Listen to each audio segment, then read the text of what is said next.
स्वागत है आपका मेरे YouTube चैनल में। आज का वीडियो बहुत ही खास होने वाला है। आज हम लोग पढ़ने वाले हैं हिंदी साहित्य के इतिहास के बारे में, जो कि एक महत्वपूर्ण टॉपिक है और यहाँ से आपके परीक्षा में काफ़ी सारे जो क्वेश्चंस हैं वो पूछे जाते हैं। इस वीडियो में आप किस प्रकार इनको समझ सकते हैं, किस प्रकार आप इनको याद कर सकते हैं, वो भी जो ट्रिक्स है वो बताने वाले हैं। तो वीडियो बहुत ही खास होने वाला है। साथ ही साथ जितने भी इंपॉर्टेंट जो चीज़ें हैं जो आपके परीक्षा में पूछी जाती है, इसी वीडियो में आपको बताने वाले हैं। तो वीडियो को आपको अंत तक देखना है। तो चलिए पढ़ना शुरू करते हैं, वीडियो शुरू करते हैं। चैनल को सब्सक्राइब कीजिएगा, अपने दोस्तों को शेयर कीजिएगा।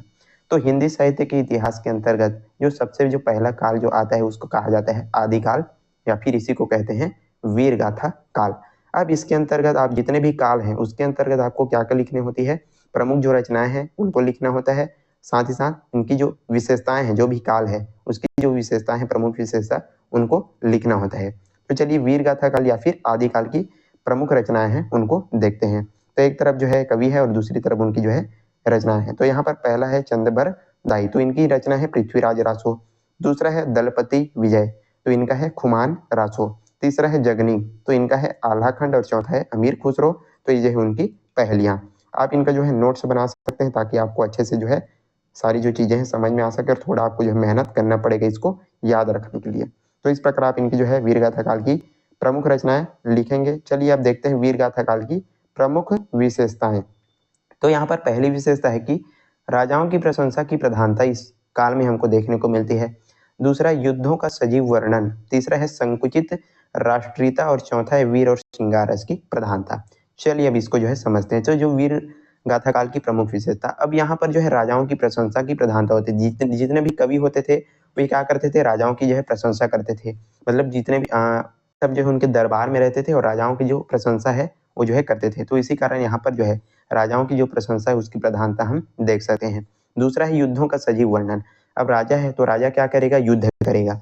तो युद्धों का जो सजीव वर्णन है, आंखों देखा जो हाल है, वो भी इस काल की क्या है, विशेषता है। तीसरा, संकुचित राष्ट्रीयता। तो जितने भी कवि होते थे वो जो है अपने ही जो आश्रयदाता, अपने ही जो राजा है, उनकी जो गुणों का क्या करते थे, उनकी जो प्रशंसा है वो जो है किया करते थे। तो इसको आप समझ सकते हैं कि जो है संकुचित राष्ट्रीयता के अंतर्गत आती है। और चौथा है वीर और श्रृंगार रस की प्रधानता, हम इस वीर गाथा काल की जो है प्रमुख विशेषता जो है रही है। तो इस प्रकार आप इनको याद करेंगे। फिर है अगला है भक्ति काल। आदिकाल या वीर गाथा काल के बाद जो अगला काल आता है उसको बोला जाता है भक्ति काल। तो चलिए भक्ति काल की जो है प्रमुख जो रचनाएं हैं उसको हम देखते हैं। तो पहला यहाँ पर है कबीरदास। कबीरदास जी की रचना है साखी शबद रामायणी। दूसरा सूरदास जी, तो इनका है सूरसागर सुरसा रावली साहित्य लहरी। तीसरा है मीरा, तो ये जो है मीरा के पद हैं। और तुलसीदास, इनको है रामचरितमानस कवितावली और दोहावली। तो इस प्रकार जो है भक्ति काल की ये जो है प्रमुख रचनाएं रही है। चलिए भक्ति काल की प्रमुख विशेषता हम देखते हैं। तो इसमें जो है नाम महिमा, मतलब जो भगवान का जो नाम है उसकी महिमा का यहाँ पर गुणगान हमको देखने को मिलता है। फिर है गुरु महिमा, तो गुरु की जो महिमा है उसकी जो प्रधानता है उसका भी यहाँ पर ये जो है प्रमुख विशेषता रही है भक्ति काल की। तीसरा है जाति पाति के भेदभाव का विरोध।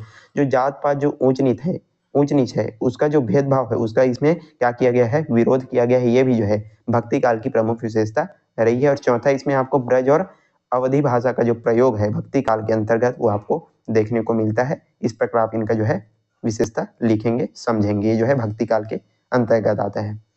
फिर भक्ति काल के बाद आता है रीति काल, और इसी को क्या बोला जाता है, श्रृंगार काल भी इसी को जो है कहते हैं। तो चलिए अब इसको समझते हैं, इसको देखते हैं, रीति काल या फिर श्रृंगार काल। तो भक्ति काल, सॉरी यहाँ पर जो है आप लिखेंगे श्रृंगार काल या फिर रीति काल। ये जो है भक्ति काल हो गया, हमारे से गलती हो चुका है। तो आप यहाँ पर लिखेंगे रीति काल या फिर श्रृंगार काल की प्रमुख रचनाएं। तो इसके अंतर्गत है केशवदास, तो इनकी रचनाएं हैं रामचंद्रिका। फिर है बिहारी लाल, तो बिहारी सतसई इनकी जो है रचना है। फिर पद्माकर, तो ये जो है राम रसायन। और सेनापति जो है कवित्व रत्नाकर। तो ये सारी जो चीजें हैं वो रीति काल यानी जो श्रृंगार काल है उसकी जो है प्रमुख रचनाएं रही है। चलिए अब रीति काल की प्रमुख विशेषता यदि हम देखें तो इसके अंतर्गत आपको जो है श्रृंगार रस की जो प्रधानता है वो देखने को मिलती है। अलंकार प्रीता, ये भी इसकी जो है प्रमुख विशेषता रही है। तीसरा है ब्रज भाषा की प्रधानता। रीति काल में जो ब्रज भाषा की जो प्रधानता है वो इसकी प्रमुख विशेषता रही है। और चौथा है मुक्तक काव्यों की रचना। तो सारी जो चीजें हैं आप नोट कर लिए, और आपको थोड़ा सा इसको जो है याद करना पड़ेगा, पढ़ना पड़ेगा, तभी आप ये सारी जो चीजें हैं वो अच्छे तरीके से, आसान तरीके से समझ पाएंगे। तो ये रहा इसका रीति काल या श्रृंगार काल की जो है प्रमुख रचना और प्रमुख विशेषता। फिर अंतिम है आधुनिक काल। तो आधुनिक काल चलिए देखते हैं आधुनिक काल की जो है प्रमुख विशेषता इनकी रचना है। तो पहला यहाँ पर है महादेवी वर्मा। आधुनिक काल की जो प्रमुख रचना है उसको देखते हैं। तो पहला यहाँ पर आता है महादेवी वर्मा। तो इनकी रचना है निहार और सांध्य गीत। दूसरा है रामधारी सिंह दिनकर। तो इनका है रेणुका या फिर हुंकार। तीसरा है केदारनाथ अग्रवाल। तो चंद्रगहना से लौटती बेर। तो आप जो है अपना जो पाठ्य पुस्तक है वहां से भी इन सारी जो चीजें हैं उनको आप अच्छे से नोट कर सकते हैं। तो ये जो है आधुनिक काल की प्रमुख रचनाएं हो चुकी है। चलिए अब इसकी जो है प्रमुख जो विशेषताएं हैं उसको देखते हैं। तो आधुनिक काल की जो प्रमुख विशेषता है उसमें जो है प्रकृति प्रेम, मतलब जितने भी कवि इस काल में हुए हैं उन्होंने प्रकृति प्रेम को बहुत ज्यादा क्या किया है, इसकी जो प्रधानता है देखने को मिलती है। साथ ही साथ प्रेम एवं सौंदर्य का चित्रण। तो जो प्रकृति प्रेम है उसका भी बहुत अच्छे तरीके से यहाँ पर क्या किया गया है, चित्रण किया गया है। प्रेम और सौंदर्य का जो चित्रण है वो इस काल की जो प्रमुख विशेषता रही है। तीसरा है अलंकार विधान। तो अलंकार की जो प्रधानता है वो देखने को मिलती है। और साथ ही साथ खड़ी बोली। तो इस काल में जो जितनी भी रचनाएं हुई उसमें हमको खड़ी बोली की जो प्रधानता है वो भी देखने को मिलती रहे। तो ये रहा आधुनिक काल की प्रमुख विशेषता और उनकी प्रमुख रचनाएं। और यहीं पर जो हमारा ये जो वीडियो हिंदी साहित्य की इतिहास समाप्त होता है।